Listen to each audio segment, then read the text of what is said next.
शुभविवाह या मालिकेच्या 9 नोव्हेंबरच्या भागामध्ये इकडे डॉक्टर बाळाची पोझिशन, बाळाची हेल्थ हे सगळं व्यवस्थित आहे असं आकाश आणि भूमीला सांगतात आणि तिकडून निघून जातात।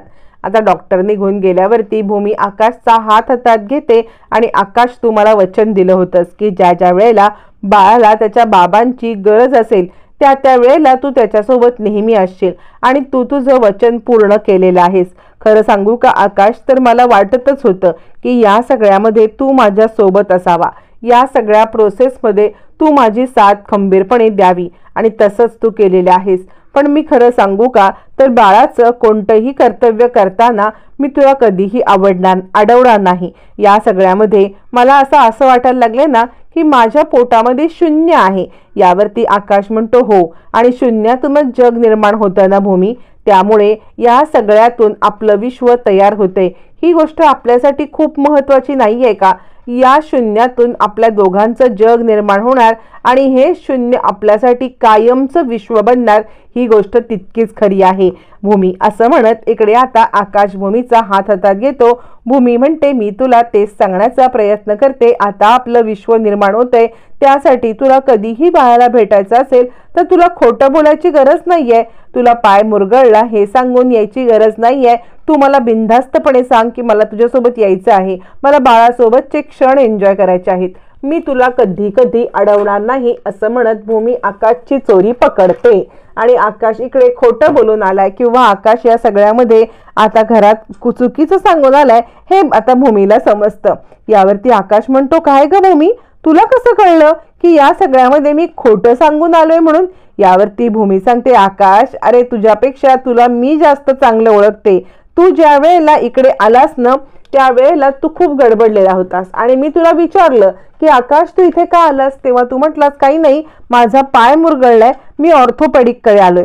पण त्यावेळेला तू खूपच गडबडलेला होतास आणि मी तुला ज्या वेळेला सांगितलं की हे ऑर्थोपेडिक नाही तर इथे फक्त आणि फक्त गायनोकोलॉजिस्ट, तेव्हा पण तुझ्या चेहऱ्यावरचे भाव मी वाचले होते आकाश, आणि तेव्हाच मला कळलं होतं की तू खोटं बोलून इकडे आलेला आहेस। पण यापुढे तुला बाळाला भेटण्यासाठी कधीही खोटं बोलायची काही गरज पडेल असं मला वाटत नाहीये। आकाशला स्वतःलाच आश्चर्य वाटतं की जी गोष्ट फक्त आपल्या एकट्यालाच माहितीये ती गोष्ट भूमीला कशी समजली, आणि आकाश फ्लॅशबॅक मध्ये जातो। एक एक पाऊल आता पायऱ्यांवरून उतरत असताना आकाशला महत्त्वाची मीटिंग अटेंड करायची असते, पण आता भूमीच्या सोनोग्राफीला जातोय असं कसं सांगू, म्हणून आकाश पायऱ्या उतरता उतरता त्याचा पाय घसरल्याची ऍक्टिंग करतो। आकाश खाली पडतो, धावत पळत सगळेजण येतात आणि आजी म्हणते, बाळा काय झालं?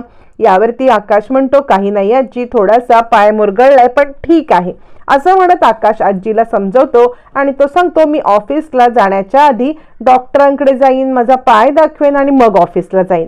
ही सगळं नाटक आकाशने केलेलं त्याला आठवतं आणि तो भूमीला म्हणतो, भूमी तू किती मनकवडी आहेस ग, तुला लगेचच माझ्या मनातली गोष्ट कशी काय समजली? भूमी म्हणते, आकाश मी सांगितलं ना, मी ज्या वेळेला तुला इकडे बघितलं त्याच वेळेला मी ओळखलं आणि त्यानंतर तुला मी सांगितलं की हे नाहीये म्हटल्यावरती तू काय म्हटलास की मी बाजूच्या क्लिनिकमध्ये जातो, आणि तू जायला निघालास, पुन्हा थांबलास आणि मला झटकन विचारलंस की भूमी मी आत येऊ का?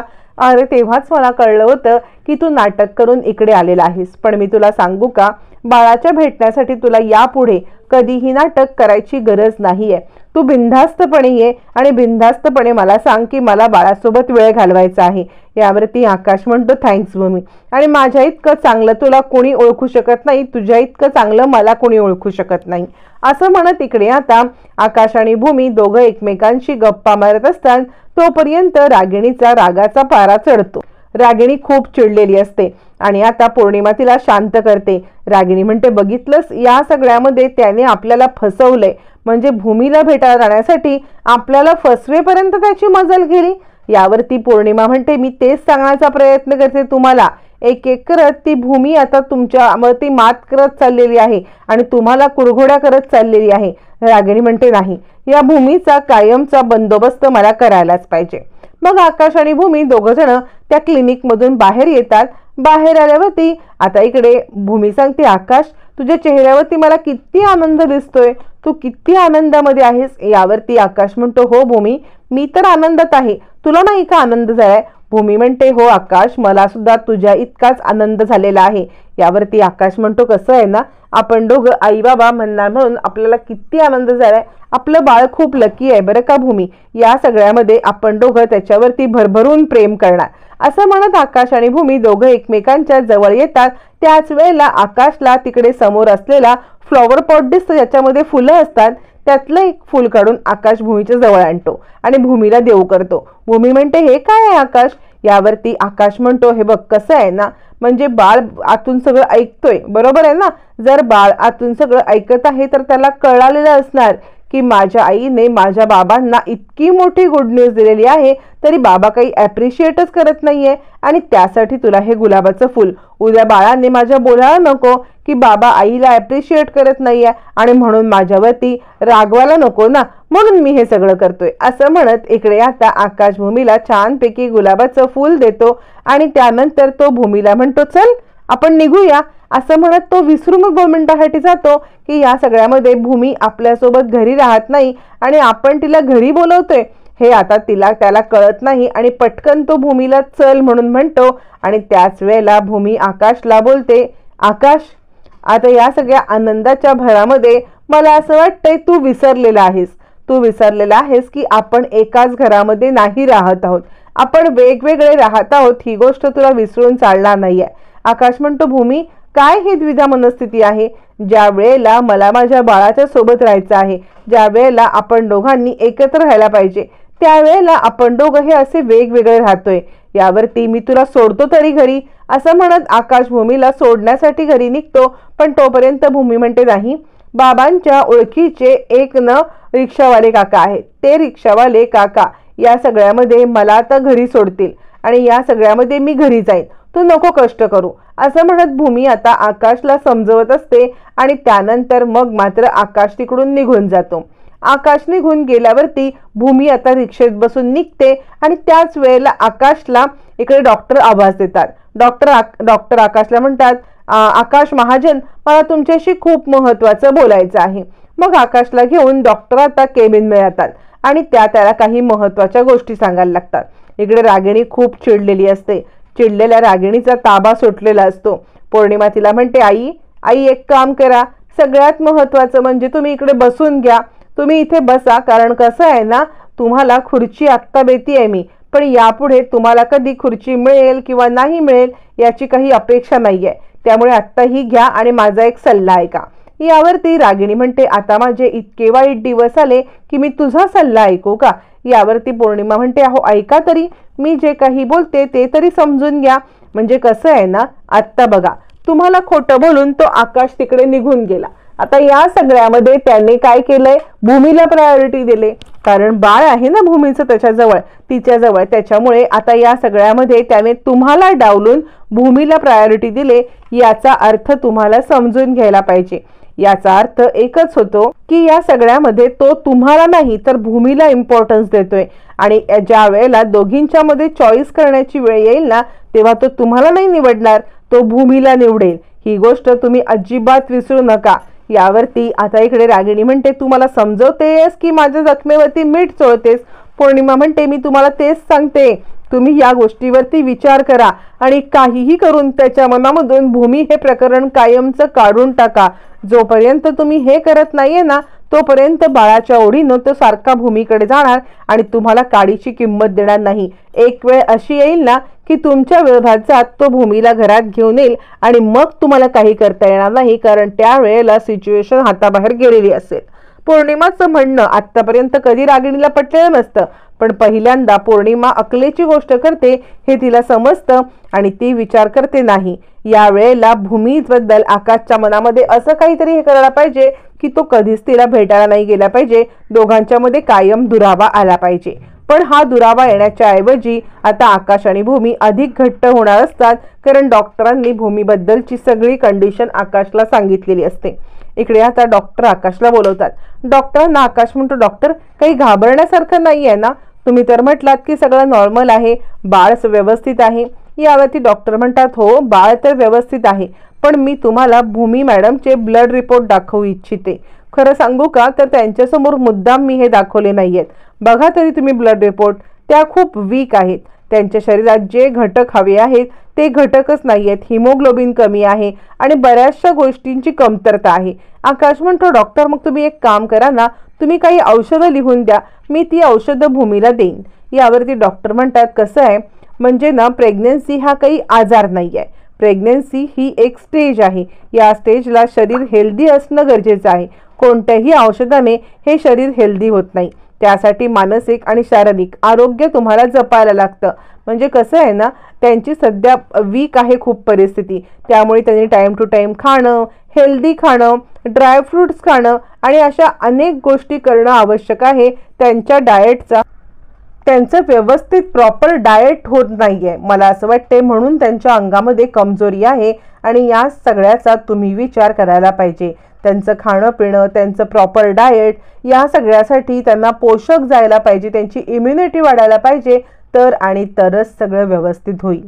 यावरती आता आकाशला खूप टेन्शन येतं, कारण भूमी आहे इकडे आता पटवर्धनांच्या घरी, भूमी देसाईंच्या घरी असल्यामुळे तिचं खाणं पिणं आणि व्यवस्थित सगळं होईल की नाही आकाशला खूपच टेन्शन येतं.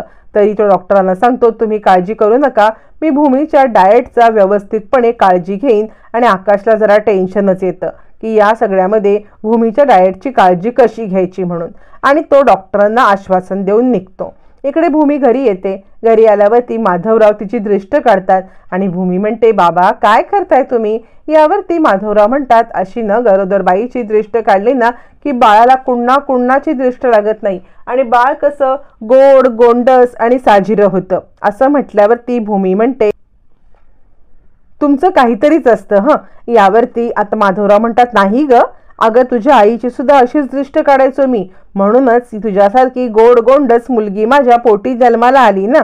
असं म्हणत माधवराव तिचं कौतुक करत असतात आणि तिच्या आईच्या आठवणी तिच्यासोबत शेअर करत असतात. नीलांबरी चोरून चोरून सगळं ऐकत असते आणि हो का, इतक्या दृष्ट काढून आता ही अशी मुलगी तुमच्या पोटी जन्माला आली का? करा करा, किती कौतुक करायचं तेवढं करून घ्या. असं म्हणत इकडे आता ती बोलत असते. तोपर्यंत भूमी घरी येते. घरी येऊन भूमी आता बसते. माधवराव तिला चहा पाणी असं काही विचारणार तोपर्यंत नीलांबरी टोकून टोकून पाहत असते. इकडे आता माधवराव म्हणतात, कसं आहे ना, गोड गोंडस बाळ जन्माला येण्यासाठी मुळात आई हेल्दी असणं गरजेचं आहे, आई सुखरूप असणं गरजेचं आहे आणि तेच करायचं आहे आपल्याला. तुला सुखरूप ठेवल्यावरती तुझं बाळ आपोआपच सुखरूप होणार आहे, बरोबर की नाही? असं म्हणत आता इकडे माधवराव भूमीचं कौतुक करत असतात आणि आता तुझ्यासारखी गोड मुलगी मला मिळाली म्हणून मी मला स्वतःला किती भाग्यवान समजतो हे सांगत असतात. हे सगळं नीलांबरी ऐकत असते आणि त्यावेळेला माधवराव म्हणतात, काय ग डॉक्टर काय म्हटले?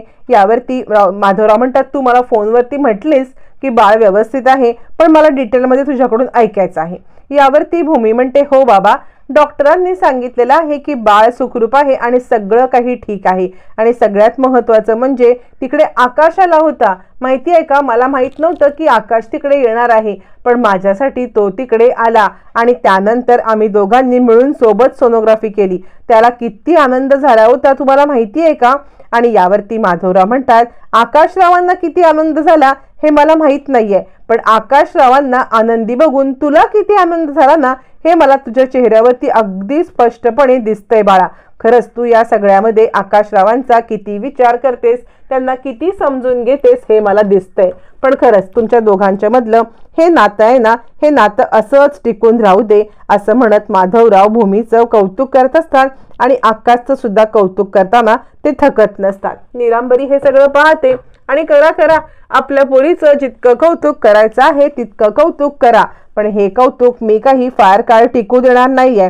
तुमच्या पोरीला मी असं काही फुरसत देणार नाहीये ना की कोणतंही तिच्या हातून चांगलं काम घडणारच नाही, तर तिला दरवेळेला 2 वेळेचं खाणं आणि राहणं यासाठी सुद्धा मी अडचणी करेन, तेव्हाच मी गप्प बसेन.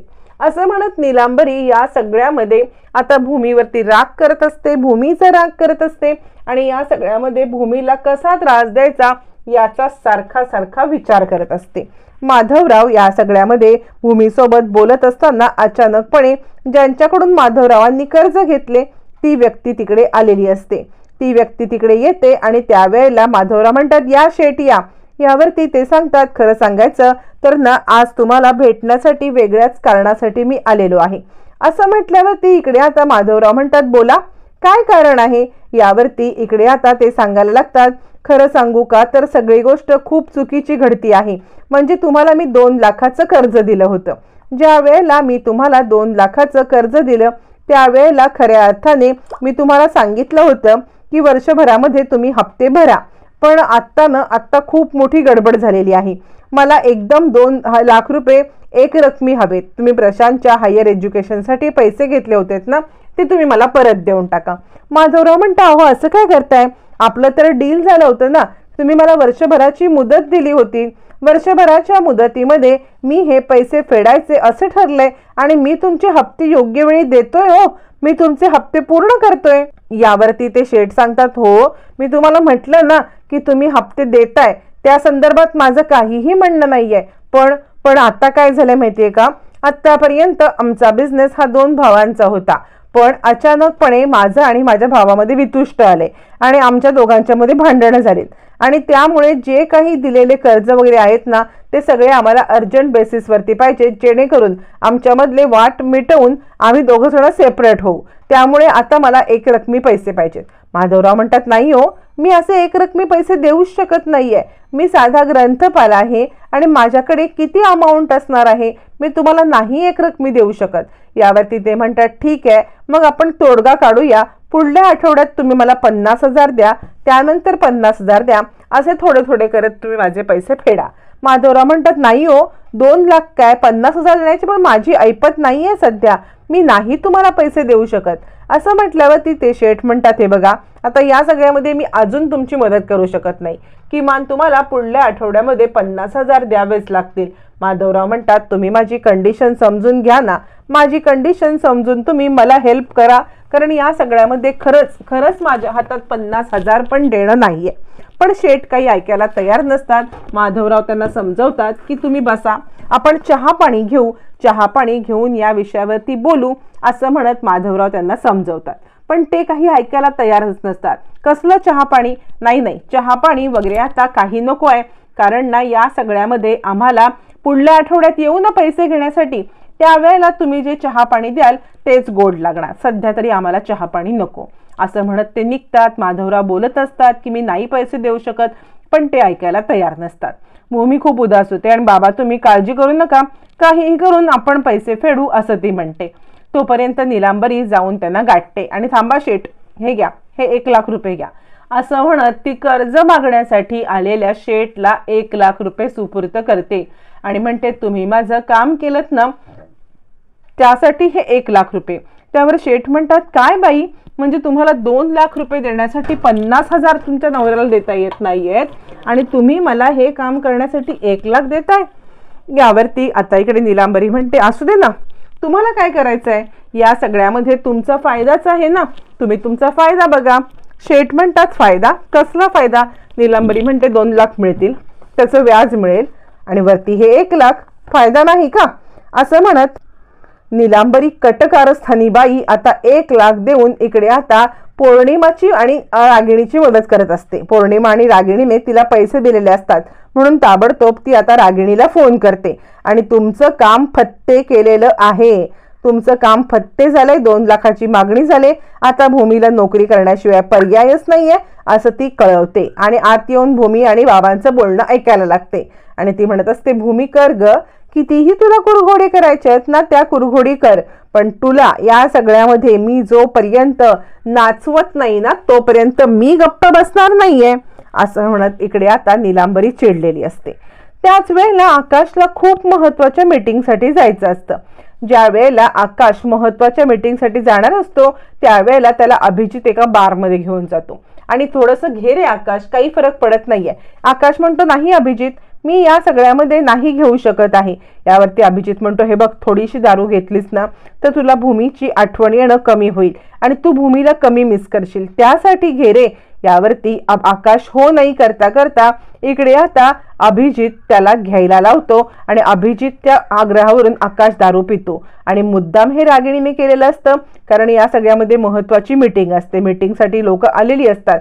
रागिणी म्हणते, आता खऱ्या अर्थाने आकाश जो महाजन कंपनीचा मालक आहे तो लडबडत येईल ना मीटिंगला, तेव्हा खऱ्या अर्थाने सगळ्यांना समजेल. इकडे मीटिंग सुरू होते. आकाश महाजन कुठे आहेत, आकाश महाजन कुठे आहेत ही हे सुरू असताना तिकडे अचानक भूमी येते. भूमी आल्यावर तिकडे रागिणी म्हणते, काय ग तुला कशी काय मी या सगळ्यामध्ये मात दिली कळतंय का? तुझा आकाश येणार नाही, तो दारू पिऊन पडलाय. भूमीला जबरदस्त टेन्शन येतं. आता या सगळ्यामध्ये भूमी आकाशला कशी इकडे आणणार आणि त्याला कशी मीटिंग अटेंड करायला लावून रागिणीला धडा शिकवणार हे येणाऱ्या भागातच कळणार.